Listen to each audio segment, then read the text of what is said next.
گپ میزنیم از مثلا معجزاتی که او چگونه بود و امروزه چی هست. و خداوند با او علم منطق طیر آموخت، هر پرنده و هر جین و هر چیزی که سخن میکرد از او با خبر بود میدانست. و حشر لسلیمان جنوده من الجن والانس والطیر فهم یوزعون. الله ذوالجلال لشکرهای حضرت سلیمان از انس و جن و از باد به او مسخر کردگی بود، شمال و هم جن ها و هم شمال و هم پرنده و مثلا چرنده و دیو ها و هر چیزی که وجود داشت در تحت فرمان او بود. حتی اذا اتوا علی وادی نمل، حتی که الله ذوالجلال بیان میکند که بار حضرت سلیمان گذر کرد بر یک وادی که در اون وادی مرچه ها بودند، وادی نمل. قالت نملة یا ایها النمل ادخلوا مساکنکم. از بین اون مرچه ها رهبر اونها بلند صدا کرد و همه مرچه هایی که در اما اطراف بودن که یا ایها النمل، این مرچه ها گفت ادخلوا مساکنکم. خدا بیان میکنه که مرچه گو همه شما در باششگاه سراخی های خودتان پنهان شوین. لا یحتمنکم سلیمان و جنوده و هم لا یشعرون، تا که سلیمان و لشکری او نافهمیده نادانسته شما را زیر پا نکنن، همه تان در سراخی هاتون بدروید. خداوند بیان میکنه در این سوره که در این آیه فتبسم ضاحکا من قولها، حضرت سلیمان از سخن مرچه تبسم کرد، یک خنده ای کرد. بعد از آن اکو همه منطقی او را میدانست که مرچه را دعوت کرد و قال رب اوزعنی ان اشکر نعمتك التي انعمت علی و علی والدی و ان اعمل صالحا ترضاه و ادخلنی برحمتك فی عبادك الصالحین. حضرت سلیمان دعا کرد و دعا کردنیه که بر این نعمتی که خدا با او عطا کردگی بود شکر سپاس او را به الله ذوالجلال بیان کرد و اون نعمتی را که بر پدرش بر خودش عطا کردگی بود و دعا کرد که خدایا مرا از جمله شاکران بگردان و الله ذوالجلال بر من توفیق عطا بفرما که شکرانه نعمت تو را به جا بیارم. یعنی همین شکر سپاس گفتنش این هم توفیق خدا هست. اگر چندی میفهمیم که باید بنده شکر بگوید سپاس بگوید، اما همون توفیق گاه خدا نمیتوان، گاه همین توفیق خدا نمیتوان. باید ما نمیزنه. حضرت شیخ سعدی بیان میکرد که به یک شهری رفتم چند فرسنگ صدها کیلومتر پیاده، پای لیچ پاهام در خارها در سنگها پوستاش کند، ناخونا جدا شدم، پاها خونسار و به شهر در آمدم. و خود در شهر در آمدن بسیار غمگین بودم، شکایت میکردم و دیدم که خدایا به همین حیوان ها یک سمی سخت داده، بخر و اسب و گاو و من همون تا بنده تو هستم که حتی به من یک پاپوشی عطا نکرده. شکایت کردم رفتم. زمانی که به درون شهر داخل شدم میگم اولین چیزی که در چشم من افتاد کسی را دیدم که هر دو پا از زانو بالا بریدگی بود، در یک عرابه و دستاش حرکت میکرد میرفت. میگه گفتم توبه کردم خدایا مرا ببخش، شکایتی ناجا کردم. خدایا شکر میکنم که اگر پاپوشی هم نداشته باشم اما پای دارم که با پام ره میگردم، محتاج کسی نیستم. اولین چیزی که خدا میگه به من نشان داد کسی را دیدم که هر دی پا نداشت و در عرابه با دستاش کسی حرکت میکرد. گفتم خدایا توبه کردم، خدایا مرا ببخش که من سهو کردم، نقصان و کم بودی کردم، شکایت کردم. انا همین شکر سپاس گفتنش هم توفیق خدا هست. ببین ما و شما هیچ کسی نیستیم، همین رو دعا نمیکنیم. حضرت سلیمان که قاف تا قاف در اختیاری او بود دعا میکرد که خدایا تو به من توفیق و هدایت عطا بکنی که من همین نعمتهای تو رو شکر شب جا بیارم. حتی گذر کرد بر وادی نمله مرچه و او مرچه گفت که همه تون پنهان شوین. بعدا حضرت سلیمان تبسم کرد و مرچه را گفت بیا. گفت به چی خاطر؟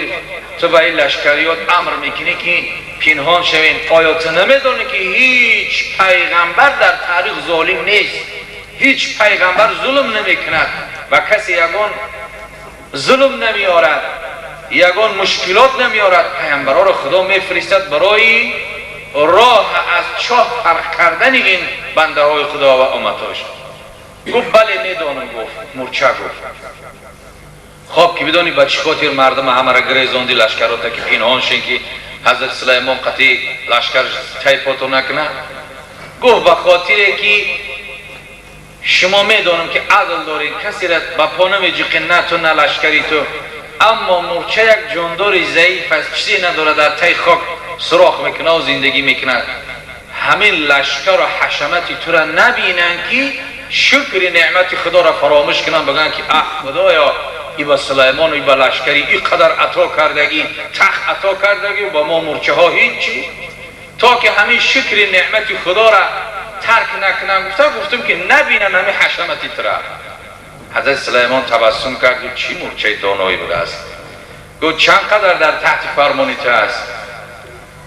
گفت 40,000 به لفظ وزیر کماندیر بگیم که 40,000 رهبرا گفت در اطاعت ما هستن.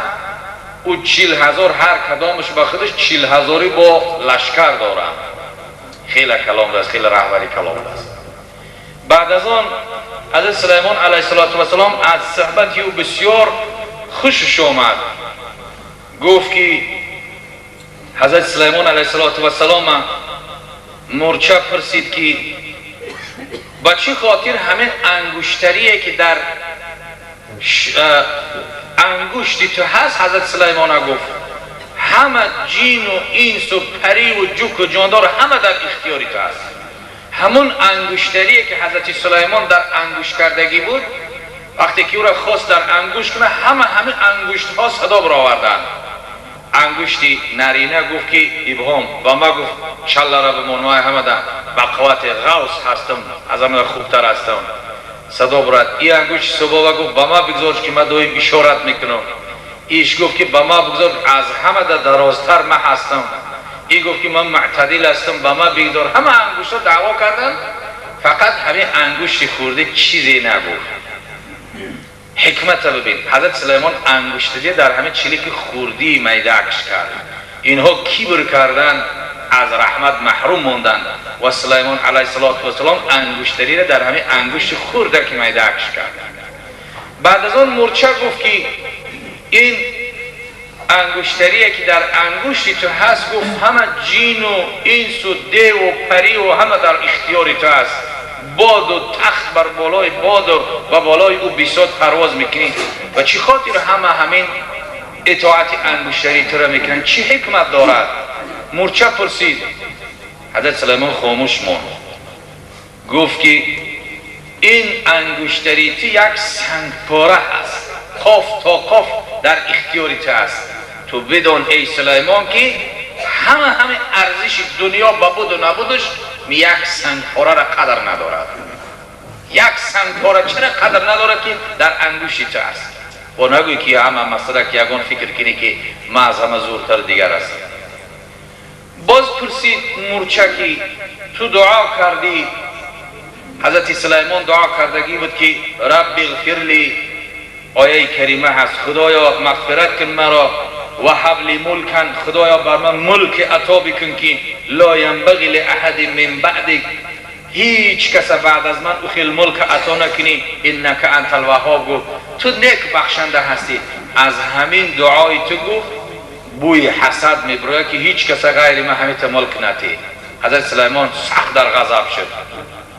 این البته که این فهمش به این طریق نبود، بلکه دعای سلیمان علیه السلام برای رحم و شفقت بر دیگر پادشاهان تا قیامت هست که انسان وقتی که رو به رهبریت پادشاهی آورد، شاید که یک کستگی در او در عبادت خدا پیدا شود. بین این شاهیه که رهبریه که حضرت سلیمان داشت از ابتدای آدم تا این و از سلیمان تا قیامت هیچ کس این خیر رهبری را دارد.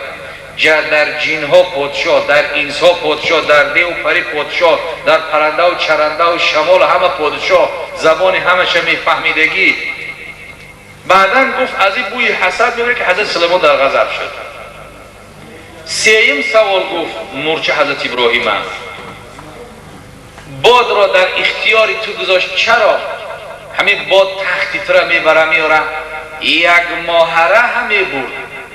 مثلا سحر اگر اوقات سحر در مثلا فلسطین میخورد، یک ماهره هم میبردش، با اوقات نصف روزه را میخورد، با یک ماه گردانده میآوردش. و تخت سلیمان علیه السلام برادرای عزیز همینجا کم ترک بیستیم.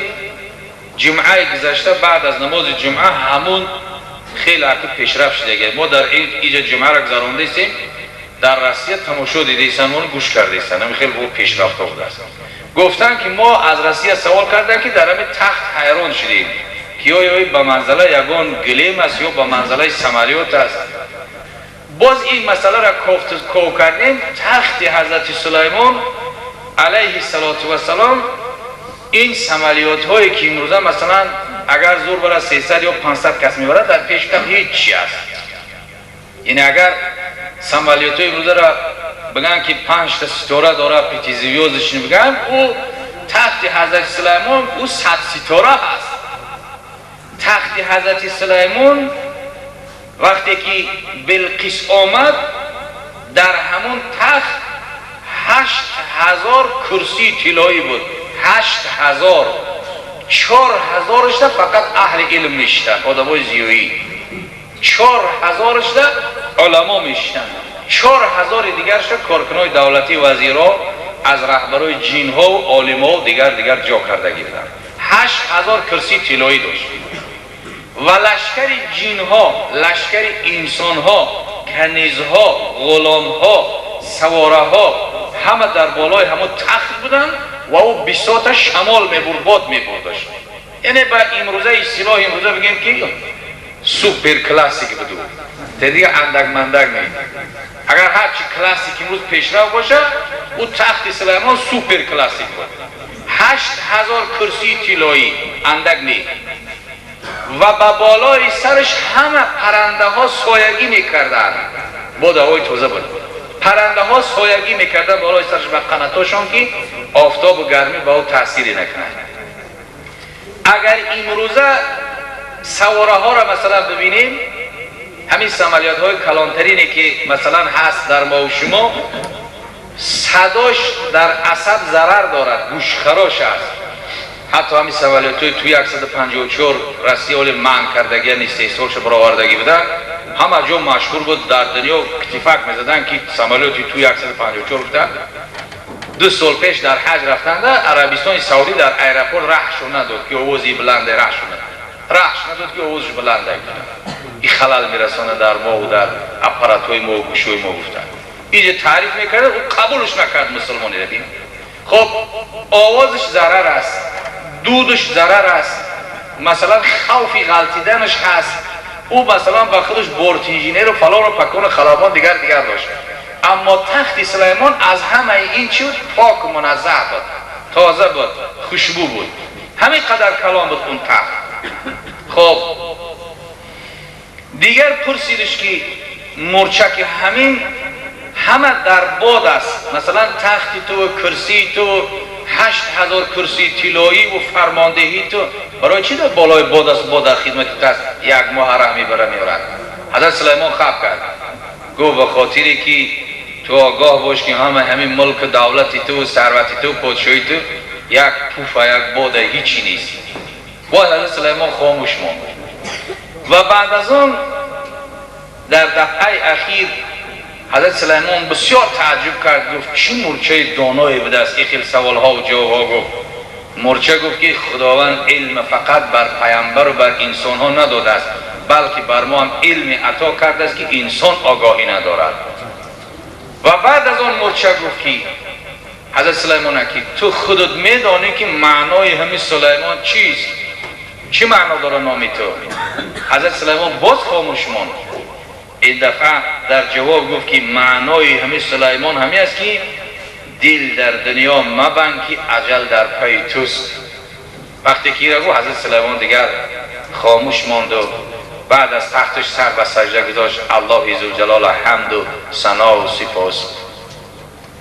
و قبل از اینم حضرت سلیمان دعا کردگی بود که خدایا یک روز من یک مهلت ساعت عطا بکنی که همین مخلوقات من یک ضیافت کنم. آگاه انسان میشه و که وقتی که اگر یکی ثروتمند صاحب پول و مال شد بعد میخواد که یک مردم نان و آب بده مثلا خیر احسانات کنه. خداوند گفت که ای سلیمان رزق رسان فقط من هستم. میلش گفت الله ذوالجلال گفت تو رازق هستی همه میدانم معلوم، اما من میخوام که این مخلوقات جمع کنم یک رزق برسونم یک خدمتی کنم. خداوند گفت میلش چیکار میکنی بکنی. این البته که در آیه های قرآنی نیامده است. حضرت سلیمان دعا کرد دیوها و جینها جمع شدن 8 ماه یک موضع را جاروب زدن و رفتن تازه کردن زمینه که میلیون ها گکتر می شود. 8 ماه زمین هموار کردن و رفتن تازه کردن.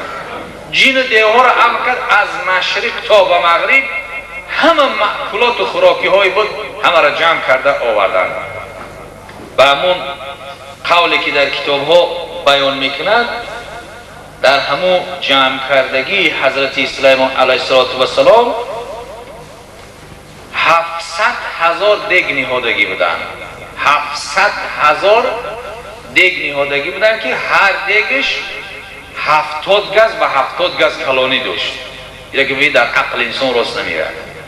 وقتی که همش که تیار کردن اگر همه مخلوقات حالی جاندارا رو دعوت نکردگی که یک ماهی از دریا برآمد ری سلیمان گفتن که همین روز تو مردم ها را سیر میکنی من گرسنه هستم و من یک کم تری بخوران.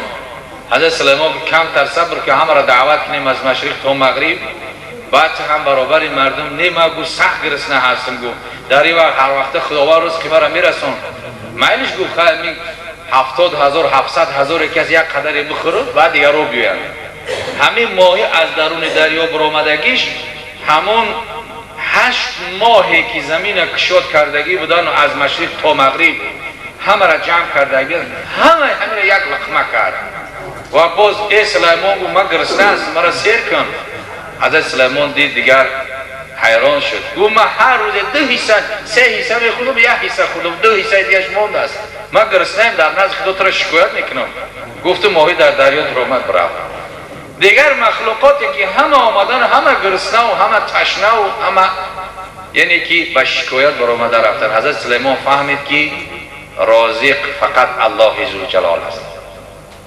و وقتی که به این مورچه بحث مناظره را تمام کرد و مورچه گفت که تا اینقدر سلیمان نامدار هستی اینقدر حشمتی که به از من میخوام تو را مهمانداری کنم. حضرت سلیمان یک تبسم کرد یک پیسخند زد گفت من اکنون نتوانستم تا یک مورچه که تو مرا مهمانداری میکنی به این لشکر حشمت. گفت بله من میکنم. گفت بخواست خدا یک پای ملخ کشیده گرفتن آوردن همه را در دیگاه انداختن همه لشکری هاش خود سیر کرد باز یتیم ماند. این یک حکمتی بود که همه ملک سلیمان هم به یک چیز مورچه به یک پای ملخ هم برابر نکرد.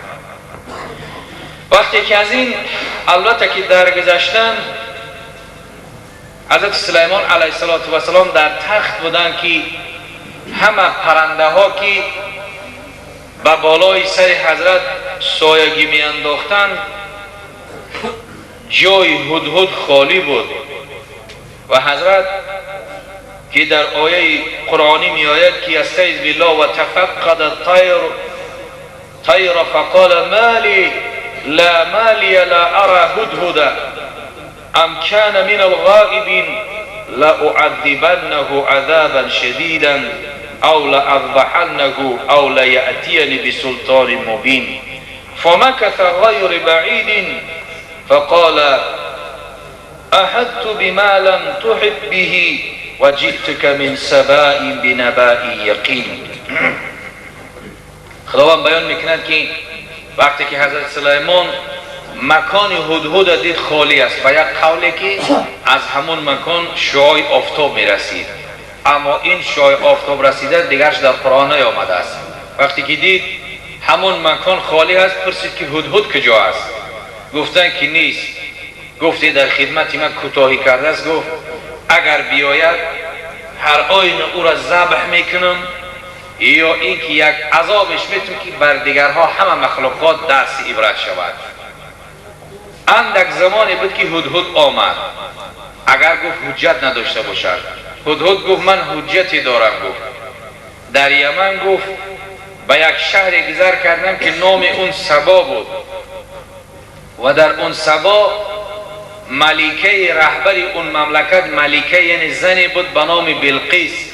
آنها خدا را نمی شناسند، از اسلام و از ایمان و از توحید بیخبر هستند، بلکه اونها قومی او را سبایی میگن یا که ستاره پرست، ستاره ها را پرستش میکنن. نعوذ بالله، امر خدا گفته دیگر عبادت ها را میکنن. شیطان در نظر اونها را زینت میدهد و از اون مملکت خیلی قصه کرد و حضرت سلیمان علیه السلام گفت اگر تو در این قولها درست باشی و درست بگویی، گفت یک مکتوب نویسان و اون مکتوبی که سلیمان علیه السلام نوشت همین طریق بود که قال سننظر اصدقت ام کنت من الكاذبین. حضرت سلیمان گفت مکتوب می نویسیم و می بینیم که تو از جمله دروغگویان هستی یا راستگویان هستی. بعد از آن سلیمان علیه السلام مکتوب نوشتند و در منقار او گذاشتند و امر کرد که او را برده در همون دستی بلقیس بده. وقتی که آمد مکتوب سلیمان علیه السلام آورد و در بغل بلقیس پرتافت و او را خواند و در او بسم الله الرحمن الرحیم نوشتگی بود. و زمانی که این را که بلقیس خواند و تعجب کرد که این کی باشد که قبلا هم از مردماش از ملک سلیمان با خبر بودند و پرسش کرد از بین علما و ندیماش که این کیست و چی میخواهد. گفتن که همین خیلی پادشاهی است که سلیمان نام دارد، پیامبر است، دین دارد. از حشمتی او بیان کردند و بلقیس هم نه آدمی اندکی بود که بلقیس با خود تختی داشت که در همون تختی بلقیس خیلی هم کلام بود. تختی بلقیس حتی که بعضی از همون مورخ بیان میکنن که تخت بلقیس 40 در 80 بود، یعنی 40 دست گفته است. اگر دست به معنای متر بگیم 40 متر درازی بوده است و 80 متر پهنای همون تخت بوده است و بلندیش هم 30 گز بوده است. 30 گز هم قریب یعنی 15-20 متر بلندی همون تخت بوده است و همه از جواهرات و یاقوت و دیگر زمرد و دیگر سنگ ها همون تخت آراسته شدگی بود. و این بلقیس پدرش شراحیل نام داشت و مادرش ملعمه بنت شیسان نام داشت. و وقتی که این تخت بیان کردن و بلقیس به سلیمان علیه السلام بیان کردن و بلقیس همه ندیم های خود دعوت کرد، گفت که چی مصلحت میتین؟ بعضی از نادان هاست گفتن که می جنگیم و عالمانی که از این با خبر بودن گفتن که نه، جنگ به انسان خوبی نمیارد. حتی ببین در همین قرآن عظیم و شأنم الله ذوالجلال گفته است و صلح و خیر، در همه حالت ها صلح خیر است، در همه حالت ها صلح نیکو است، صلح خوب است. خدا این خیر گفته است نه بنده. خدا میگه که صلح خیر است و جنگ خدا خیر نگفت. اگر همین تاریخ بینگریم، در همین تاریخ دنیایی که اکثر شما مثلا با سواد هستین، در تاریخ هر کسی که جنگ سر کرد عاقبت شکست خورد و خار ذلیل زبون شد. کدام حالتی که جنگ یکم جهان هم باشد، جنگ دوم جهان هم که باشد، هر کسی که جنگ ابتدا کرد و سر کرد عاقبت خار ذلیل زبون می شود. یا هر کسی که در یک ملک دیگر در آمد و بنیت غصب کسب کردن در آمد در اون ملک، عاقبتش خار ذلیل زبون می شود. این تاریخ یگان همین واقعه نیست که یک کس در آمده به ظلم یک مملکت گرفته باشه و دائمی مانده باشد، امپریا یا مستملکه او. عاقبتش ذلیلی و زبونی و خاری و زاری است. ببین تاریخ جنگ یکمی جهان باشد، دوم جهان هم باشد، یا کدام ابرقدرتی هم باشد در کدام مملکتی هم که بدروید، عاقبت ذلیل زبون شرمنده‌وار میبره گم میشود. خدا در قرآن میفرماید که صلح خیر است، همه وقت صلح نیک است. و بلقیس با اون مصلحت‌شیاش گفت که نه، اگر ما بجنگیم همراه سلیمان علیه السلام ما شکست بخوریم، عالم‌های ما به عزت میمانند، دانشمندا خار میشوند، ذلیل و زبون میشوند. اونهایی که کسب و مهارت هنرمند هستند اونها را میبرند یا خودشون برآمده میروند، در جای جنگ زده کسی نمیایستد. و همه وقت بعد از جنگ در هر کجا که جنگ باشد، بعد از کثافتی اون جنگ با خداوند کسلی ها میفرستد. خدا همه وقت بیان میکنه که صلح خیر است. وقتی که را بیان کرد همه خاموش ایستادن. بعدا مصلحت دیدن که ما هدیه های زیاد با سلیمان میفرستیم و بلقیس خیلی هم عالمه بودند، عاقله بودند. گفت اگر هدیه های ما را قبول کند و خرسند شود، خشنود شود، پس او یک پادشاه از پادشاهان است و پیامبر نیست. لیکن اگر هدیه ما را قبول نکند، پس او هم پادشاه است و هم پیامبر خدا است. بعد از آن هدیه های زیاد گرفتن، خیشته های طلایی، بعضی از جانورهای عجایب، در و مروارید و یاقوت و مرجان و زمرد و همان سنگ های قیمت بهایی که البته که گرفتن و روانه کردن. 100 تا کنیز گرفتن، 100 تا دیگر غلام گرفتن، دیگر اسبها و دیگر هدیه های زیاد گرفتن و به طرف حضرت سلیمان علیه السلام هدیه روان کردن. وقتی که هدیه ها آمدن گرفت، بعد به حضرت سلیمان خبر داد که همین هدیه ها می آید. حضرت سلیمان علیه السلام که ملکی دنیا را خدا با او عطا کردگی بود، پروایی نداشت و در حضرت سلیمان علیه السلام امر کرد که همین اونهایی که می آیند 60 فرسخ، یعنی این تقریبا 60 فرسخ نه 60 کیلومتر می شود به حساب فرسخ، یعنی 60 کیلومتر قبل از آمدن ها گفت راه را گفت خیشچه از طلا کنید. این پلیتکه‌ای که میچینن ولی در بعضی مثلا خانه ها ثروتمندا دارن یا بعضی شهرها دارن پلیتکه چیندگی است. کرمل کسی رفتگی باشه ما رفتگی، هم کرمل پلیتکه چیندگی است. البته زیارت لیلی نکردیم لیکن رفتیم. انا همین خیلی همون پلیتکه هایی که امروز از خشت و از خاک و از سنگ است، اون حضرت سلیمان از طلا کردگی بود. 60 کیلومتر نه اندک، 60 کیلومتر همه پلیتکه هاش از طلا کردن و دو طرف راه جاندارهای یک نمود پرنده های خوشگلان عجایب گذاشتن و حیوان ها که با بالای ما که ره میگشتن با بالای همون خیشت های طلایی بول میکردن، ادرار میکردن، سرگین میکردن. حضرت سلیمان نشان داد که اشیای دنیا در نظر ما قیمت ندارد، ما فقط عاشق الله هستیم، ایمان قیمت دارد. وقتی که مردم سبا آمدن اون هدیه های آوردن و دیدن که حضرت سلیمان از این طرف تمام پرنده های بهترین، تمام گل های بهترین، 60 کیلومتر همه خیشش از طلا. وقتی که دیدن حیوان با بالای راه میگردد و باول و سرگین میکند، از هدیه های خودشون شرمنده شدن. گفتن هدیه را ما بریم، خودشون شرمنده شدن، ایزا کشیدن که ای که در بالاش حیوان باول کنه ای در قدر ندارد. بعضی از معرخین گفتن که هدیه هاشون پرت افتن، پنهان کردن. دیگر معرخین گفتن که نه بردن. وقتی هدیه ها را بردن، لشکر را دیدن از پرنده. حضرت سلیمان زمانی که با بالای تخت می آمد، پرنده ها در بالای سرش سایه افکنی میکردن و 2 تا شیر بود که با مجرد که پاش در تخت میمون، شیرها سراشون خم میکردن با بالای تخت می برآمد و کسی غیرت سخن کردنی با سلیمان نداشت.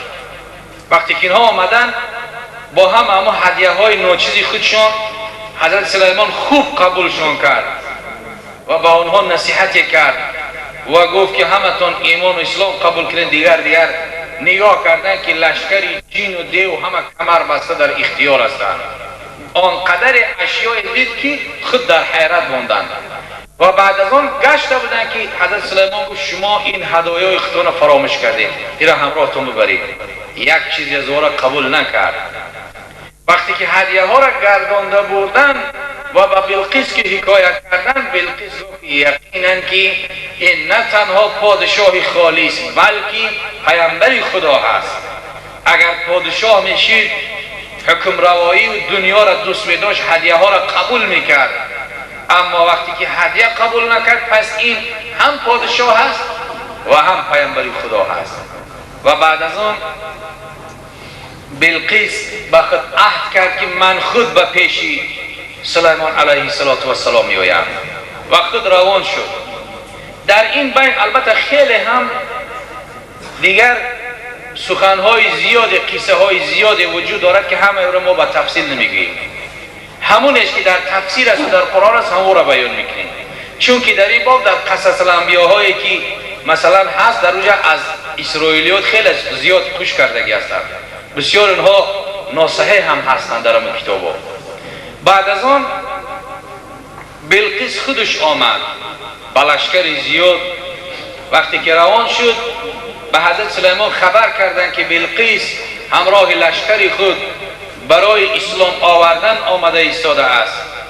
حضرت سلیمان علیه السلام شهر همه را زینت دادن و قبل از آمدن بلقیس همون تخت بزرگی که بلقیس داشت که 40 به 80 بود، همون تخت که بلندیش 20 متر بلند بود و از یاقوت و مرجان و دیگر سنگ ها بود. البته وزن اون اگر امروزه یکی کتاب صفت کردگی از ببینیم شاید که 100 تن باشد، نه کیلو، تن باشد، 100 تن با او قدر سنگ ها، با او قدر اشیا.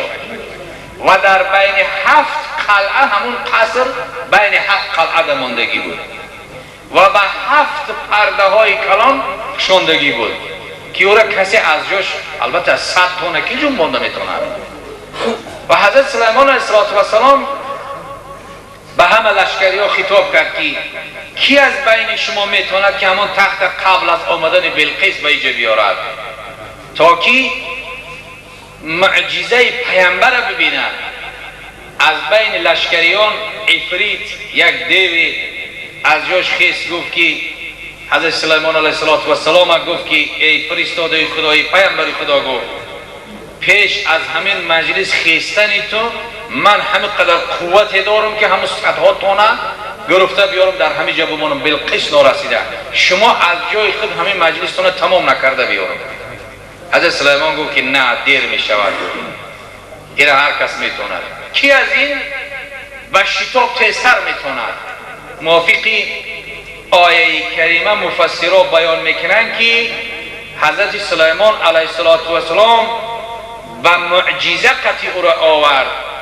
بعضی از مورخان بیان میکنند که حضرت سلیمان وزیری داشت، آصف بن برخیا، کسی بود که اگرچه راهبر همه وزرا بود اما ترک دنیا داشت. وقتی که به قصر حضرت سلیمان می آمد به بالای خیشت اسازده ره میگشت با کفش های دریده و لباس ها جبه های پارگیدار، تمام وحوش و طیور سرخم میکردن، تمام دیو و جین و لشکریان همه، اما از اشیای دنیا یک تنگه هم یا یک لباس هم در بر خود نداشت. آصف بن برخیا میگه بعضی مورخا که گفت که سلیمان گفت این دیو اگر در یک مجلس از جات نخسته بیارد، شما میجه زدن، پس در یک میجه زدن، میجه میزنیم چشمتون کشاده نکردم در اینجا به خواست خدا پیداش میکنم.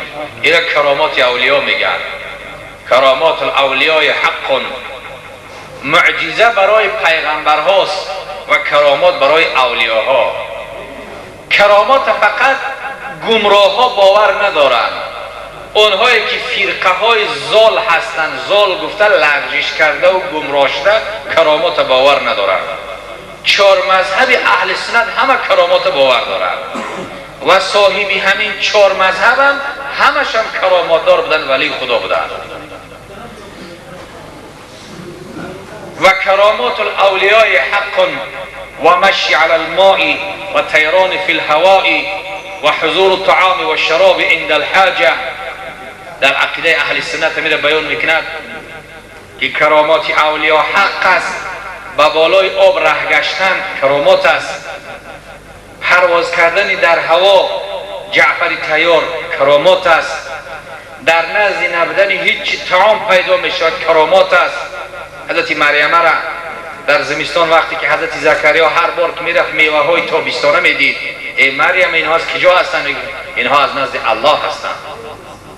و یا اینکه خب اشیای بیجان سخن کردن هم این کرامات اولیا هست. هر چیزی که در غیر پیامبر میشود این را کرامات میگویند و هر این عمل خارق العاده که در پیغمبرها میشود این را معجزه میگویند. و این خارق العاده که در کافرها شود چی؟ در پیامبرها هست، در اولیاها هست، اما در کافر شود چی؟ در شیطان شود چی؟ شیطان دریا اجازه داره از مشرق به مغرب میرود. فرعون لعین هم دریای نیل میگو بالا برو، بالا میرفت، پایان بیا، پایان میامد. یا نمرود یا شداد. آن خارق العاده هایی که در دشمنان خدا میشوند در کافرها میشن، این استدراج میگویند. این نه معجزه است و نه کرامات است، این استدراج میگویند. هر چقدر در دنیا کفر سختترین اشدترین کفر کافر داشته باشد، خدا او را یک باره میتغییر. استدراج میگویند. استدراج همون ریواج زیادتر میکنه، او به همون قطعی مغرور شده عاقبت همون تمیه آمده از آخرت خلاص میشه. این استدراج میگویند. و آصف بین برخیا، البته که در قرآن این نیامده است که آصف بین برخیا و کرامات آورده باشد، اما در تفسیر معرفه بیان میکنند. و باید قبل که معجزه حضرت سلیمان که در یک میجه زدن همون تختی که 100 تن وزن داشت و همه اشیاش پیدا شد. و وقتی که بلقیس امراض لشکری خودش که آمد، حشرات حضرت سلیمان علیه السلام دید، از جنها و از دیو و از پری و از انسان و از حیوانات و از پرنده ها وقتی که همه را دید، حضرت سلیمان علیه السلام دید، بلقیس یقین علاقه به نزد سلیمان نرسیده، وقتی که عاقل بود، علم داشت، حکمت داشت و قدرت خدا باور کرد و مسلمان شده بود، ولی به پیش سلیمان نرسیده. و حضرت سلیمان علیه السلام نه تنها معجزه و قدرت خدا را نشان داد، بلکه از صنعت دنیا هم نشان داد.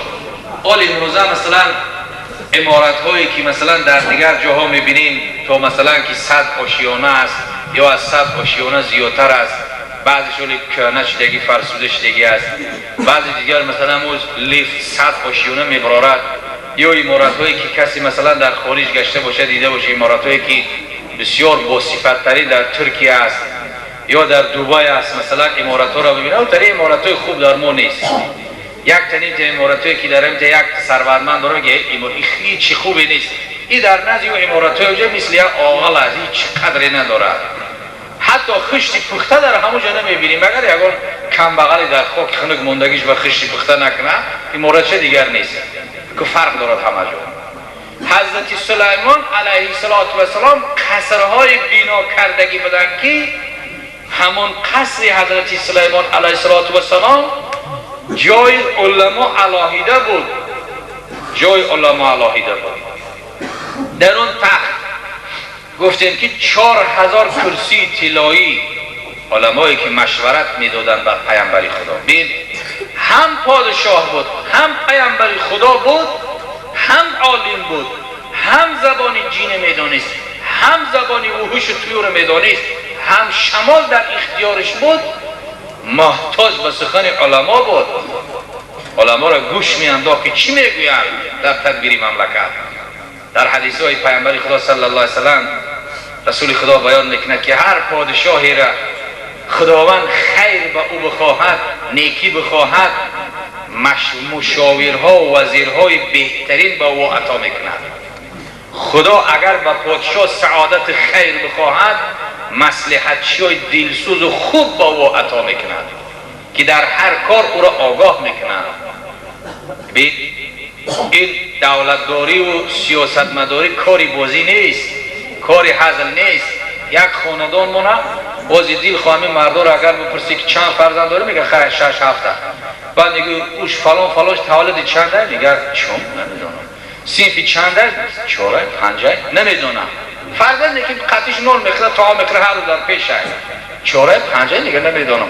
حتی در یک نام گرفتن پدرای مادرها نام 3 فرزند فلانی فلانی فلانی 3 نمبر میکنه، بعد نام اصلیش به یادش میزنه. یک عائله که 4 نفر 5 نفر آدم است. این حکومت راهبری کردن، خدمت کردن کاری آسان نیست. به همین خاطر است که وقتی که شاه، رئیس جمهور عادل باشد، دلسوز باشد، مسلمان باشد، به هر نفس کشیدگیش 700 ساله عبادت در نامه اعمالش نوشته میشود.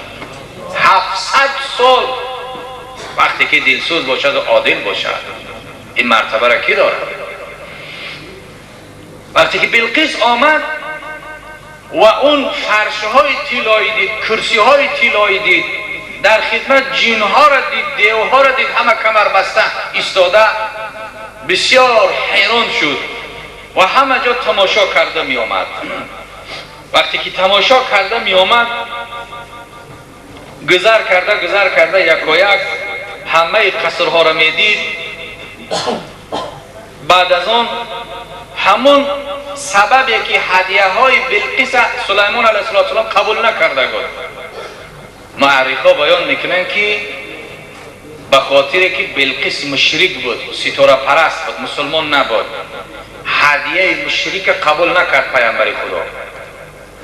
و در حدیث صحیح بخاری هم در عمدة القاری میآید که عامر ابن مالک که در حالت که مشرک بود 2 اسب و 2 دسته لباس بر پیامبر خدا هدیه آورد.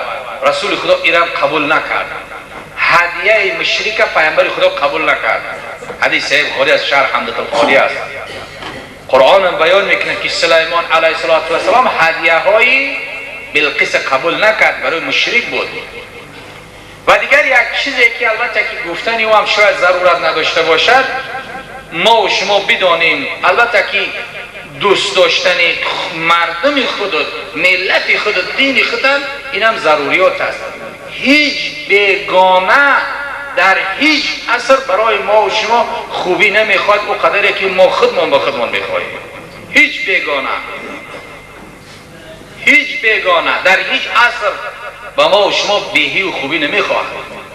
این یک بار اگر چشم را کشوده کنیم ببینیم همسایه هامون چگونه است، چگونه بخل دارن که یک آبادی که میخوان که مردم مسلمان استفاده کنه، آبادی کنه، علاقه تلخکف شدگی هستن.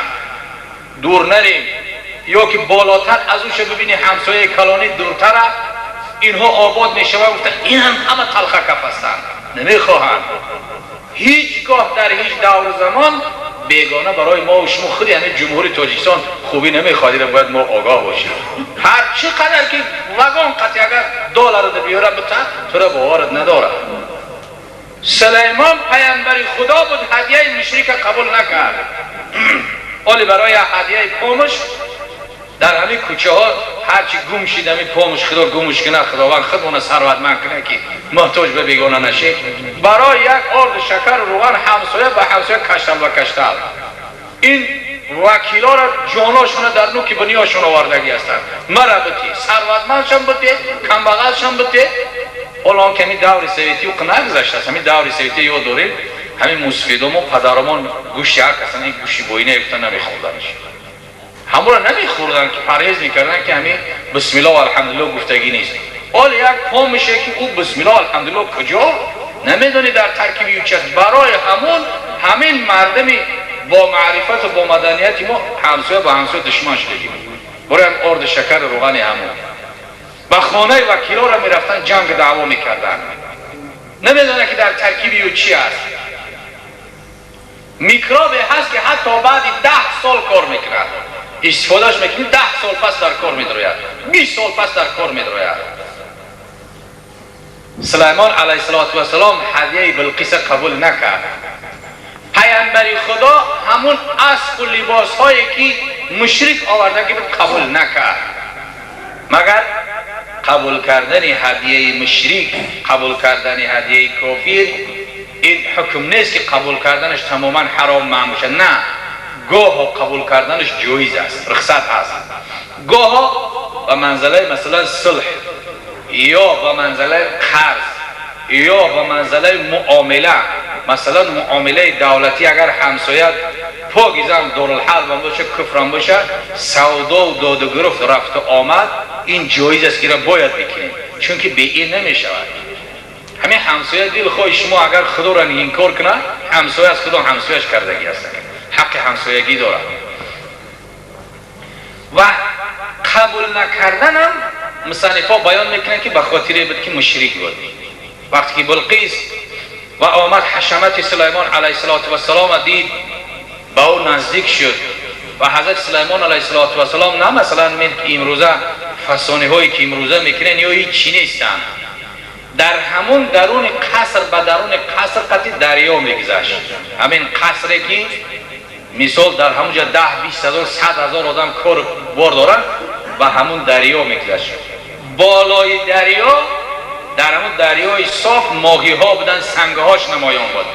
بالای همون دریایی که به قصر میگذشت یک نمود شیشه بلورین در همون مهیا کرده بودن که هر کس که میدید گمان میکرد که همین دریا است. حضرت سلیمان صنعت دنیاداریش نشان داد. بین پیامبر خدا بود، مسلمان باید صنعت دنیاداری هم داشته باشد. اسلام امر نمیکنه که در یک غار برای ریشه علفه بخورو، نه جمعه و نه مسجد و نه علم و نه معرفت همو غار دارم تا بمبر برن. نه، گناهگار منبره از رحمت خدا دور می شود. پیامبر خدا این کار نکرده بود. جمعه، جماعت، شهرداری، پیشرفت، صنعتی که پیامبر خدا حضرت سلیمان کردگی بود در درون قصر در شهر دریا بود، ماهی هاش نمایان بدن، آبی صاف سنگ هاش نمایان بدن و همون شیشه بلورینی که او را تو چی طریق مخم کردگی بودن شاید که خدمت جینها باشد. وقتی که بلقیس آمد تماشا کرده آمد و اولین چیزی که بلقیس دید در یک میجه زدن که تختش در اونجا رسید، تخت خود شدید. علاقه ببین که 100 تن وقتی که در یک میجه زدن بیاید، آیا این معجزه نیست؟ قدرت خدا را بید. وقتی که تخت خود شدید، حضرت سلیمان تبسم کرد، گفت که مثل تخت تو هست؟ حضرت سلیمان پرسیدش، بلقیس گفت که گویا که همین تخت من است. و بلقیس فهمید که تخت خودی او است. چند جای اشاره های داشت که بلقیس او را دید و دانست. گویا که تخت من است. در این معجزه علاقه تماما اسلام قبول کرد بلقیس. وقتی که به درون قصر که در آمدن، اون دریا را، ماهی ها را دید و سنگ ها را دید که همه شنا میکنن، گمان کرد که دریا هست. حضرت سلیمان صنعت نشون داد و بلقیس در دامن پوچه هاش بالا کرد که پاش در درون آب میگذارد که حضرت سلیمان خندید، گفت این آب نیست و قدم زده برد. این صنعت دنیاداری را ببینید که پیامبر خدا چگونه صنعت کرد در دنیا. ولی بعضی دعوت میکنن به ترک دنیا. نه، خدا در قرآن آیه کریمه مادری همه دعاهای قرآن همین است: ربنا آتینا فی الدنیا حسنه و فی الاخرة حسنه و قنا عذاب النار. ربنا آتینا فی الدنیا حسنه، خدایا در دنیا حسنات به ما عطا بکن. خدا در دنیا حسنات عطا بکن. دنیا ده هم باید که مسلمان پیش قدم باشد. پیامبر خدا در یک حدیث میگفت ابن مساجدکم جمعا و ابن مداینکم مشرفتن.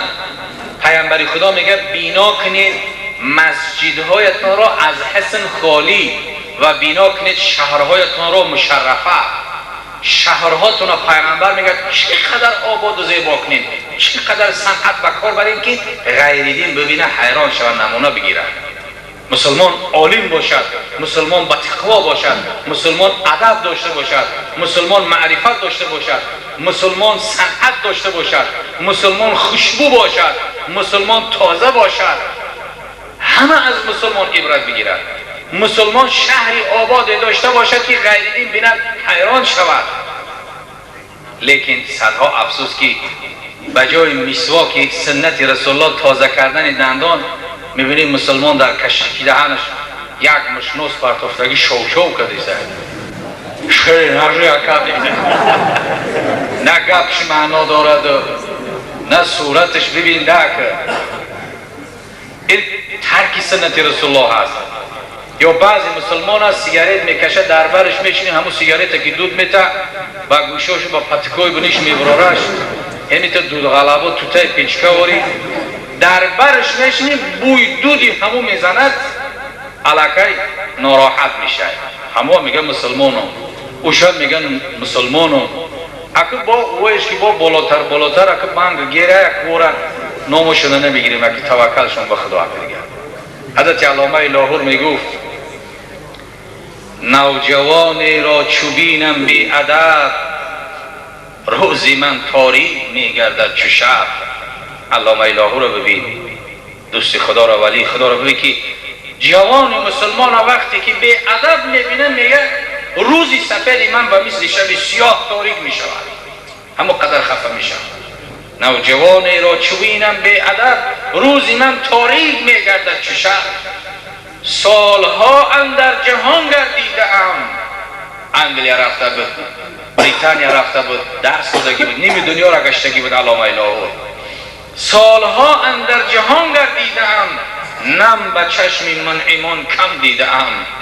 همون ثروتمندی که پول کلان داره، مال کلان داره، گریه همون را من ندیدم، دلسوزی او را ندیدم برای مسلمان، برای وطن مسلمان. بعد چی میگه حضرت؟ من فدای آن که درویشان عزیز، جانی من فدای همون کم بغل مسلمان باشد.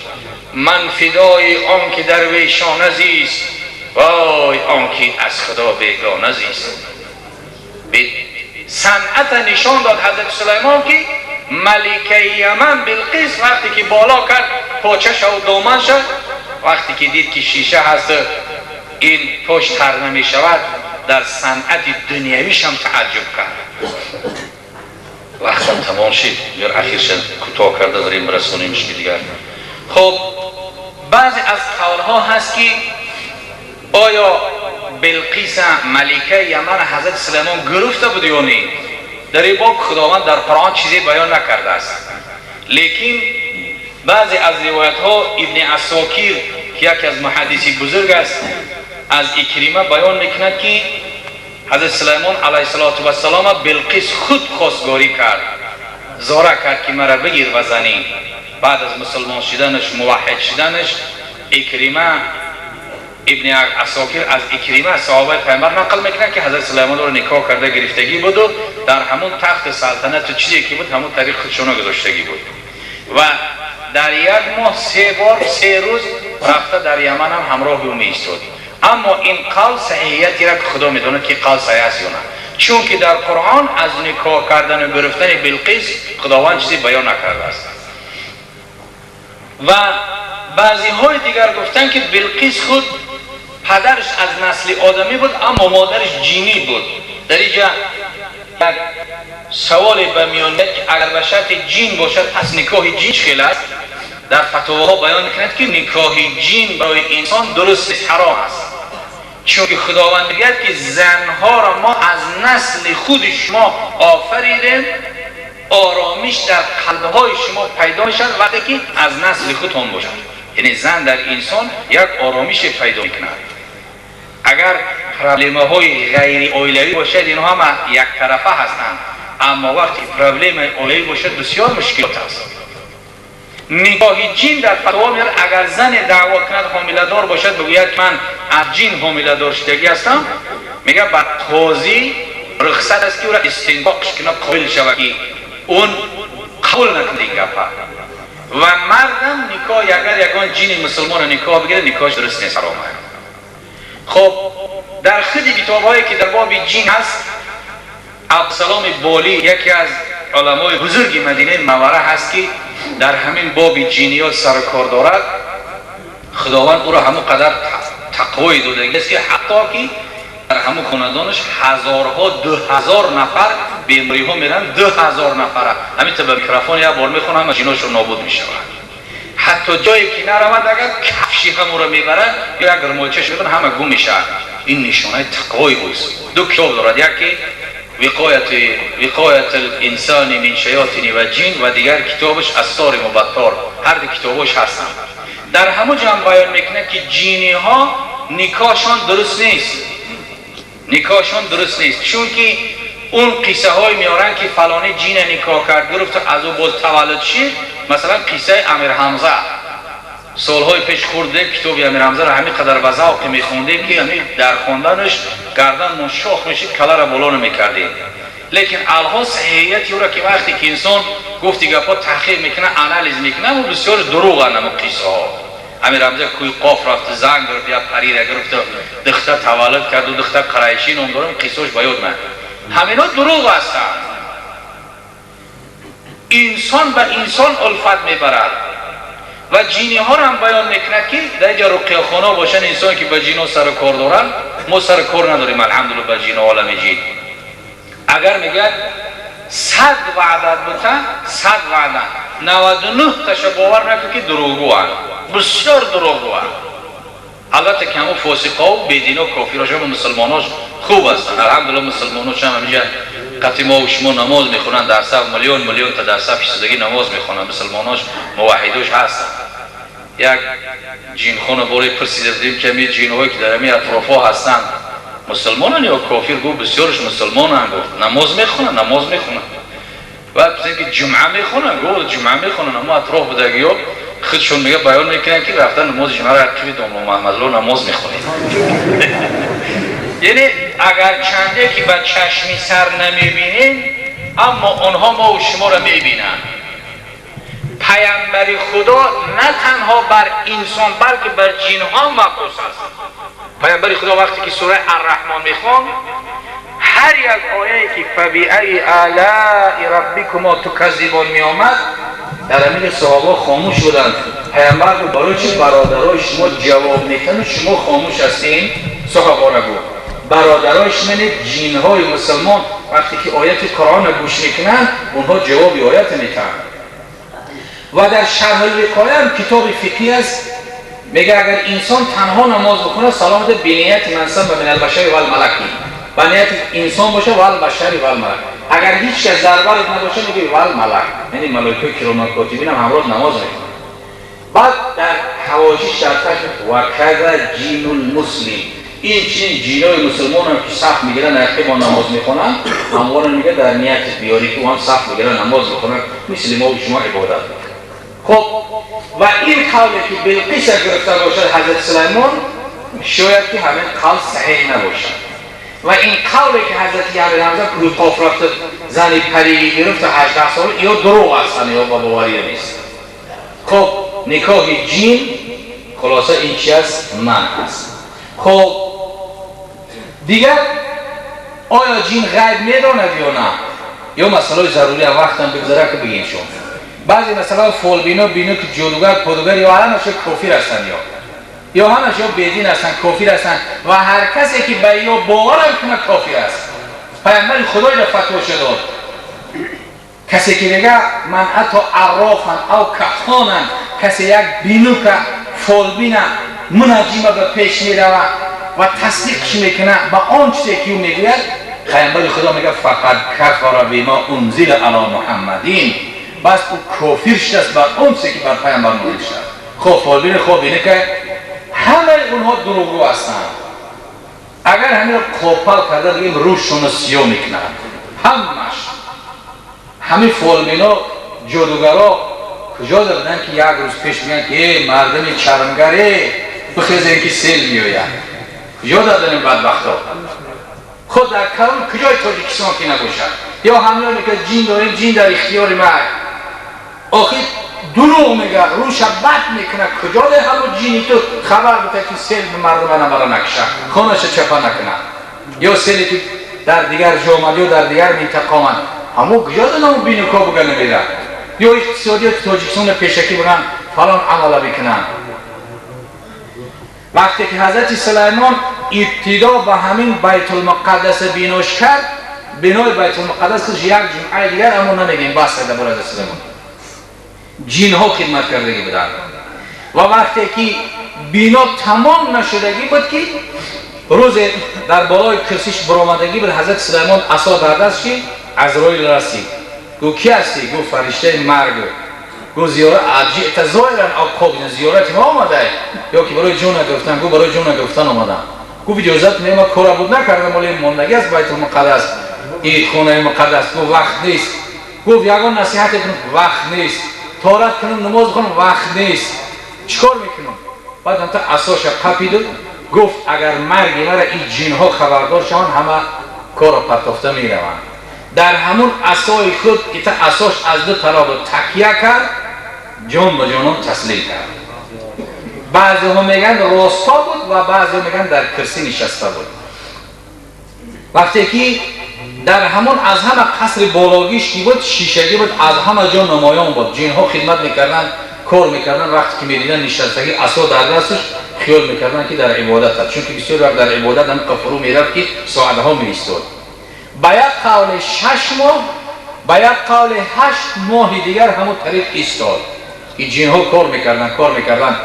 همه وقتی که بیت المقدس قریب به اتمام رسیدگی بود که با خاصی خداوند موریانه میگن، موریانه چیش میگن این مردم میخمون چوره میخره کوی نمی شاید که نمی کریش میکنن، کیش میکنن، همون کرمی چوده همون در عصا پیدا شد و عصاش وقتی که خود عصا شکست و حضرت سلیمان افتاد. وقتی که دیدن که افتاد یعنی که مرد است، از دنیا گذشته است، وقتی که دیدن همه جین ها پریدن. جین کار میکنه با آدم که همه پریدن، پرتافتن، کار برای گریختن رفتن، از پای کار باری خودشان شدن. یعنی حکمت شما ببینید، اگر جین غیبه که میدانیست 8 ماه در برای چی ندانیست یکان جین که حضرت سلیمان از دنیا رفتگی است، مردگی است. 8 ماه خدمت کردن سخت، مثلا عرق خلوط شدن، از مثلا که حیوان در زیاد جان کردن، خدمت کردن. 8 ماه یکان چی ندانیست کن؟ پس غیب و غیب از الله یگانه هیچ کس نمیداند، پیامبرم نمیداند. اگر کسی بگه غیب میدانم کافر میشه، زنش طلاق میشه. بعضی که جین غیب غیب بزنه پیش رفت، نه، جین نمیدانه. اگر غیب میدانست 8 ماه خدمت نمیکرد. اینم یک نکته هست که حکمتی هست که باید ما شما از این خبر باشید. خب در اینجا باز سوال و جواب‌های زیادی بود بین بلقیس و حضرت سلیمان که در دنیا مرد بسیار است یا زن بسیار است. پرسیدم که در دنیا زن بسیار است و هر چقدر که زنی که در دنیا هست گفت اینا زن هستند و هر چقدر مردی که بگه زن میکنه وان زن هست. باز دیگر سوال و جواب‌هایی که حکمت‌های خیلی زیاد دارن که اینها البته در اینجا گنجایش نداد. الله عزوجل بر حقیقت گفته‌ها و همه ما و شما نصیب روزی بگرداند. الله عزوجل به حرمت این روز جمعه، به حرمت قصه های قرآنی، این سرزمین تاجیکستان عزیز ما و شما را خداوند پرفیض و برکات بگرداند. بلاها و آفتها و قحطیها را پروردگار از این سرزمین ما برداشته نیست و نابود بگرداند. رهبران مملکت ما را پروردگار عدل انصاف و شعار اینها بسازد. در کسب و کار و عمر و جانشان خداوند برکات عطا بفرماید و همه ما و شما مردمی تاجیکستان و تمام کره زمین الله عزوجل محبت ایمان و اسلام و قرآن را در دلهای ما جایگزین بگرداند. وسوسه های شیطنت را و فرقه هایی که بدی به این ملک ما به تاجیکستان میخواهند و دشمنان دینت و پروردگار را توفیق هدایت نصیب روزیشان بگردانید.